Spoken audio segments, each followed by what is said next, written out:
আমরা যখন পড়াশোনা করি বিভিন্ন হিউম্যান রাইটসের ডকুমেন্টস বলি বা বই পুস্তক বলি, সেখানে শুধুমাত্র ইউরোপকে দেখা যায়, শুধু ইউরোপ এবং আমেরিকা অর্থাৎ পশ্চিমা বিশ্ব। দীপেশ চক্রবর্তী নামে একজন ভদ্রলোক আছেন, বাঙালি, তিনি কলকাতার বাঙালি, তিনি যাকে বলে বিউপনিবেশিক তত্ত্বায়ন করেছেন এবং বলা যায় যে ভারতে যে হিন্দুত্ববাদের উত্থান তিনি তার বিপরীতে যাকে বলে বামপন্থী রাজনৈতিক ধারা থেকে তিনি উঠে এসেছেন। তো তার কথা হচ্ছে ইউরোপ আমাদের কাছে হচ্ছে এক ধরনের দোহাই দেয়া। আমরা বিভিন্ন মানে গবেষণাপত্র লিখতে গেলে আমাদেরকে দোহাই দিতে হয়, কথায় কথায়, বাক্যে বাক্যে। অর্থাৎ আমরা কোনো একটা কথা কার থেকে বলছি, এটা কি আমার মত নাকি অন্য কারো মত, দোহাই দিতে হয়। তো আমাদের মানবাধিকারের ক্ষেত্রে দোহাইটা আমরা দিই মূলতই পশ্চিমকে, যেন পশ্চিমের বাইরে আর কোনো ইতিহাস নেই, আর কোনো সংস্কৃতি বা সভ্যতা নেই। একটু আগে শুরুতেই উপস্থাপক বলছিলেন যে মদিনা সনদের কথা, কিন্তু আমরা যখন হিউম্যান রাইটসের আলোচনা শুনি বা করি, সেখানে যেহেতু আমাকে পরিচয় দেওয়া হলো আইনজীবী হিসেবে, এবং আমরা যেই আইনটা বাংলাদেশে পড়ি সেটা মূলত ব্রিটিশদের তৈরি করা আইন এবং ইউরোপ আমেরিকার বিভিন্ন ধারণা দ্বারা প্রভাবিত। এবং আমাদের এখানে একটা কালচার আছে যে ব্যারিস্টার হওয়া, এবং সেক্ষেত্রে তো ব্রিটেনের থেকে মানে এক ধরনের সনদ নিয়ে আসা। তো আমরা ব্রিটিশ প্রভাবিত নানা ধরনের কনসেপশন বা ধারণা দিয়ে প্রভাবিত। তার একটা যেমন ধরেন, আমরা আলোচনা শুরু করলেই গণতন্ত্র বা মানবাধিকারের আলোচনা শুরু করলে আমরা কেবল 1215 পর্যন্ত যেতে পারি। 1215-তে কী ঘটেছিল?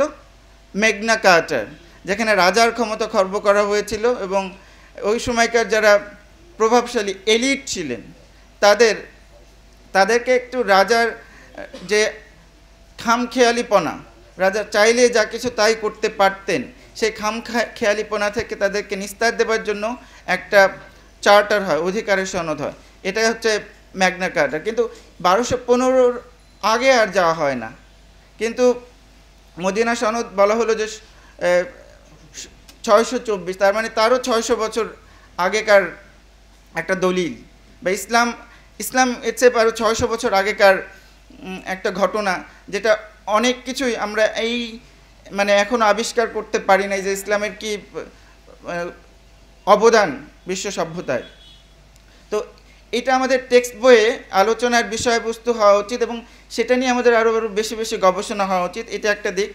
তবে ইদানিং পশ্চিমেও ইসলামের স্বীকৃতি দেয়া হচ্ছে কিছু কিছু ক্ষেত্রে। যেমন গত বছরই মানবাধিকার দিবস উপলক্ষে ফলকার টুর্ক, যিনি কিছুদিন আগে বাংলাদেশে আসছিলেন, জাতিসংঘের মানবাধিকার সংস্থার প্রধান, তিনি বলছেন যে এই যে universal declaration of human rights, এই যে মানে মানবাধিকারের আন্তর্জাতিক যে ঘোষণাপত্র, যে আন্তর্জাতিক, এটা সার্বজনীন, এটার এই যে সার্বজনীন ধারণাগুলো তৈরি হবার পেছনে ইসলামের গুরুত্বপূর্ণ ভূমিকা আছে। তিনি বলছেন যে ইসলামের যে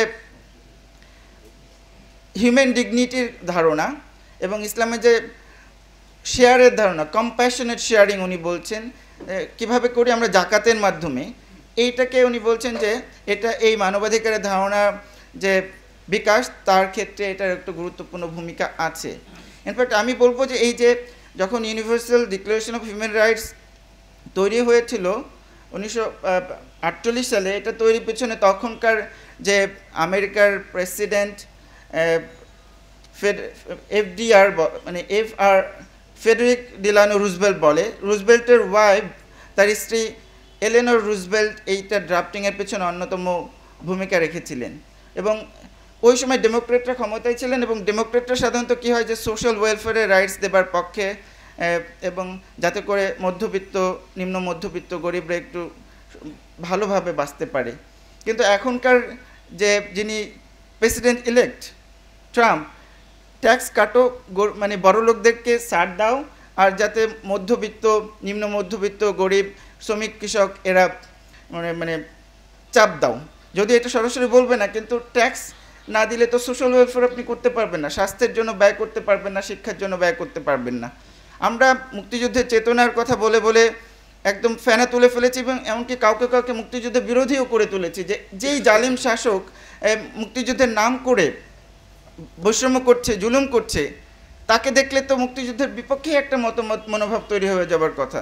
এবং আমাদের যারা ইসলাম নিয়ে রাজনীতি করে বড় একটা অংশ কিন্তু মুক্তিযুদ্ধের সাথে আবার নিজেদেরকে মেলাতে পারেন না। কিন্তু এই বিভাজনের আসলে দরকার ছিল না, কারণ একটু আগে যেটা বলা হলো যে এই যে সাম্য, মানবিক মর্যাদা, সামাজিক ন্যায় বিচার, এই তিনটা প্রিন্সিপালই মানে ইসলামের সাথে, যাকে বলে ইসলাম থেকে উদ্ভূত বলা যেতে পারে, এবং ইসলামের সাথে এর কোনো বিরোধ নেই। সুতরাং মুক্তিযুদ্ধের সাথে ইসলামের বিরোধের তৈরি করার কোনো সুযোগ নেই।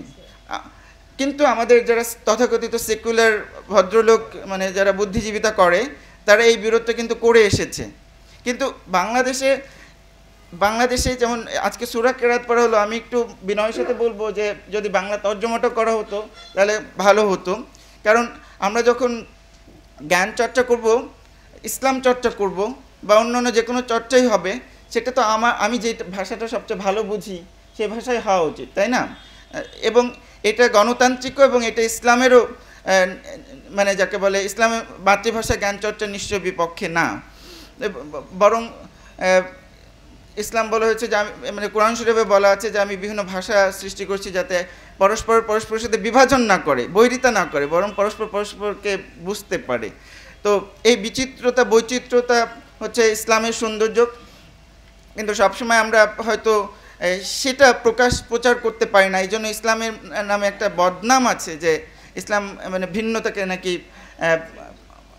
টলারেট করতে পারে না। টলারেন্স আমাদেরকে শিখতে হচ্ছে, অথচ মদিনা সনদ হচ্ছে টলারেন্স, হচ্ছে হযরত মুহাম্মদ ইসলাম কীভাবে একটা টলারেন্স সমাজ, ন্যায়ভিত্তিক সমাজ প্রতিষ্ঠা করা যায় সেটা চেষ্টা করেছেন। এবং ইন্টারেস্টিংলি যে যুক্তরাষ্ট্র প্রথমে তৈরি হয়েছিল যে ব্রিটিশদের বিরুদ্ধে লড়াইয়ের একটা ডিফেন্স প্যাক্ট হিসেবে, অর্থাৎ ব্রিটিশদের বিরুদ্ধে 13টা কলোনি, আমেরিকার 13টা কলোনি একত্র হয়েছিল যে মানে ব্রিটিশদের বিরুদ্ধে কীভাবে লড়াই করা যায়।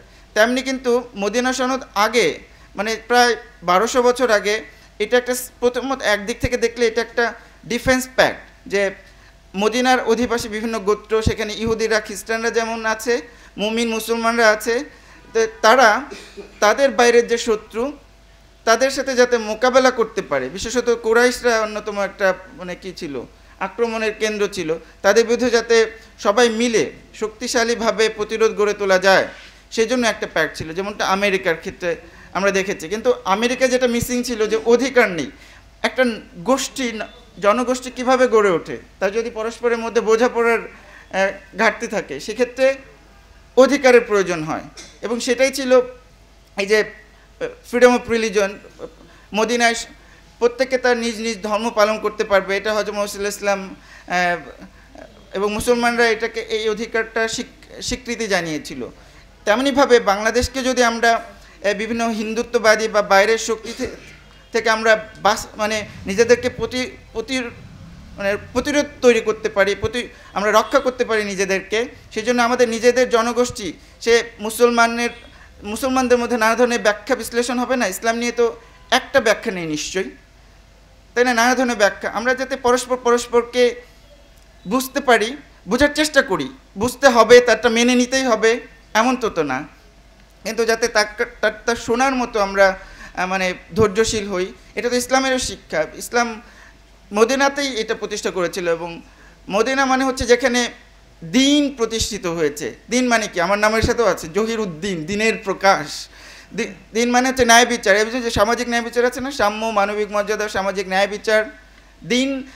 দিন শিক্ষা মানে দুর্ভাগ্যবশত বাংলাদেশে কিছু কিছু ব্যাখ্যায় বলা হয়েছে যে কেবলমাত্র রিচুয়াল পালন শিক্ষা, কিন্তু না, এটা ব্যাপক অর্থ আছে। ব্যাপক অর্থ হচ্ছে অন্যের প্রতি আমি কি আচরণ করছি, যেটা বলা হলো যে খিদমতে খালক, আল্লাহর হক এবং বান্দার হক, হাক্কুল ইবাদ, হাক্কুল্লাহ এবং হাক্কুল ইবাদ। আল্লাহ তো মহা অসীম, তার তো অভাব নাই। আমি যদি এক ওয়াক্ত নামাজ কোনো কারণে মিসও করি, আল্লাহ যায় আসে না। কিন্তু আমি যদি আপনার কোনো একটা সম্পত্তি মেরে খাই, আপনার অনেক ক্ষতি হবে। আপনি সীমিত, সসীম, আপনার সীমা আছে। তো আমি যদি হাক্কুল ইবাদকে হাক্কুল্লাহর সাথে যুক্ত করতে না পারি, তাহলে প্রকৃত ইসলাম হচ্ছে না। দিনের যে ব্যাপক অর্থ সেটা কিন্তু হয় না, এবং দিনের অর্থের মধ্যেই মানবাধিকার যুক্ত আছে। তো যেটা বলছিলাম যে আমাদেরকে ওইভাবে আগাতে হবে। আমাদের যে জনগোষ্ঠী আছে, বিভিন্ন জনগোষ্ঠী, তাদের অধিকারটাকেও আমাদেরকে মানে বিবেচনা নিতে হবে, তারটা আমাদের মানার দরকার নেই এটা ভেবেই। তো আমি শেষ করব, আমি যেটা বলছিলাম যে এই যে মানবাধিকার ওয়েস্টের যে একটা প্রভাব আমরা দেখি, কিন্তু সেক্ষেত্রেও দেখতে পারি কিছু কিছু অধিকারের উপর বেশি গুরুত্ব দেওয়া হয়, যেমন নাগরিক এবং রাজনৈতিক অধিকার, যেটার জন্য রাষ্ট্রের খরচ হয় না, কিন্তু সামাজিক, সাংস্কৃতিক এবং অর্থনৈতিক অধিকারের ক্ষেত্রে আমাদের মনোযোগ দেওয়া হয় না, যেমনটা পশ্চিমে কম দেওয়া হয়, পূর্বে দেওয়া হয় না, মানে আমাদের দেশেও হয় না। কিন্তু আমি যদি বলি বাংলাদেশের মানুষের পক্ষে নিউ লিবারেল হওয়া উচিত, মানে অসম্ভবই না মুসলমানের পক্ষে। নিউ লিবারেল মানে কি, যে রাষ্ট্রের ব্যয় কমিয়ে দাও আর মানে ট্যাক্স কমিয়ে দাও, এটাকে বলে নিউ লিবারালিজম। আমি সিম্পলিফাই করছি, সরলীকরণ করছি, কিন্তু একজন মুসলমানের পক্ষে তাকে ট্যাক্স দেওয়া তো তার জন্য কোনো ডিউটি, তাই না? জাকাত তো সে দিয়ে অভ্যস্ত। রাষ্ট্র খরচ করবে মানুষের, দরিদ্র মানুষের জন্য শিক্ষা এবং চিকিৎসার ব্যবস্থা করবে, এটা একজন মুসলমানের তো মানে বলবে না আমাকে ট্যাক্স দিতে হচ্ছে, আমার পকেট থেকে চলে যাচ্ছে, ট্যাক্সেশন এক প্রকারের এক্সটর্শন কেউ কেউ বলে থাকে পশ্চিমের তাত্ত্বিকেরা, কিন্তু একজন মুসলমান সেটা মনে করে না। কিন্তু আমাদের রাষ্ট্র সমাজতন্ত্র ইত্যাদি বড় বড় কথা সংবিধানে রেখেছে, কিন্তু ন্যূনতম যে সামাজিক অধিকার, শিক্ষা এবং স্বাস্থ্যের অধিকার, সেটা সে এখনও পর্যন্ত দিতে পারে নাই। শিক্ষা এখনও কিনে খেতে হয়, পণ্য।